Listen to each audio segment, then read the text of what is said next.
Tata projects. नमस्कार। नमस्कार sir जी। मैं टाटा प्रोजेक्ट लिमिटेड का सुरक्षा अधिकारी हूँ। आपका सेफ्टी क्लास में स्वागत है। भाइयों, इस क्लास में आने का उद्देश्य कंपनी, वातावरण और अपनी सुरक्षा के बारे में सीखना है। आप ये कहेंगे कि हर कोई अपनी सुरक्षा के बारे में जानता है, पर अब मैं आपको निर्माण स्थल पर विभिन्न खतरों और उनसे बचाव के बारे में बताऊंगा। दोस्तों, अब आप मुझे अपने बारे में जानकारी दीजिए। आप अपना नाम बताएं। सर, मेरा नाम रोशन यादव है। आपका घर कहाँ है? हैदराबाद। आपके घर में कौन कौन है? माँ, पिताजी, दादी, बहन और मेरी पत्नी। दोस्तों, आप लोगों का परिवार भी रोशन यादव जी के परिवार की तरह होगा। दोस्तों, आप जानते हैं आपको काम का अवसर क्यों मिलता है? आप बताएं। काम अच्छा करने से। ठीक है, अब आप बताएं। काम जानते हैं इसलिए। और आप? शरीर स्वस्थ हो तभी काम मिलता है। बिल्कुल सही। ईश्वर ने हम सबको एक स्वस्थ शरीर प्रदान किया है। हमारे हाथ पैर सलामत हैं और प्रकृति ने हमें अपंग नहीं बनाया। अगर हम में कोई शारीरिक विकार होते तो हमारे रोजगार की संभावनाएं कम हो जाती। इसलिए हमको इस बात का हमेशा ध्यान रखना चाहिए कि हमारा शरीर ही हमारे लिए सबसे मूल्यवान वस्तु है। ध्यान रखें, अगर शरीर स्वस्थ नहीं तो काम नहीं, और काम नहीं तो कमाई नहीं। अब मैं आपसे पूछता हूँ कि काम की क्यों आवश्यकता है? साहब, काम की वजह से हमारे परिवार की जरूरतें पूरी होती हैं। बिल्कुल ठीक। और इससे ही हम अपने बच्चों को अच्छी शिक्षा दिला सकते हैं। बहुत अच्छे।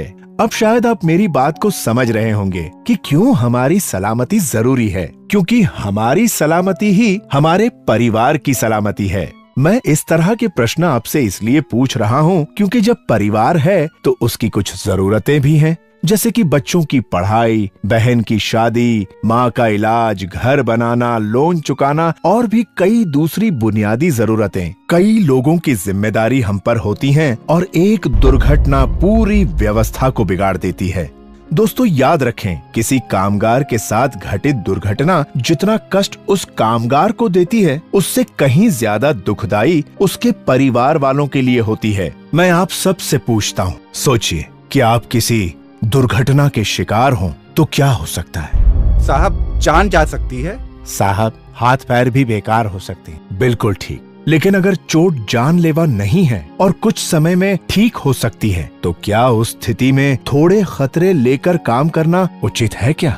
नहीं साहब, जब तक चोट ठीक नहीं होती हम काम पर थोड़े आ सकते हैं। हाँ, और इलाज पर पैसा खर्च अलग, और फिर आमदनी भी बंद। और कहीं कोई हाथ पैर बेकार हो गया तो बाद में काम नहीं मिलेगा। सही कहा दोस्तों। तो सोचो, एक जरा सी लापरवाही से हुई दुर्घटना कितनी मुश्किलें लेकर आती है।